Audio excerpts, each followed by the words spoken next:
Your key to happiness comes from healing the things inside of yourself.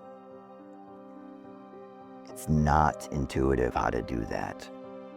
And there's a lot of people out there that have spent their entire lives figuring out processes and modalities, and it is not talk therapy, I promise you.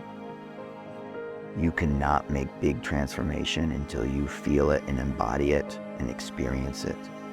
So go out, find retreats, books, podcasts for people that embody those that have healed, that are not acting out of anger, out of fear, out of validation.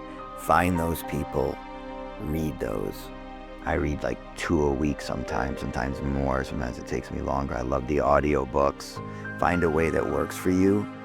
Get the downloads from the men who are doing the work. Because when you do the work, you will be happier. You will be more free. You are going to attract the woman, the person, the partner that you truly desire.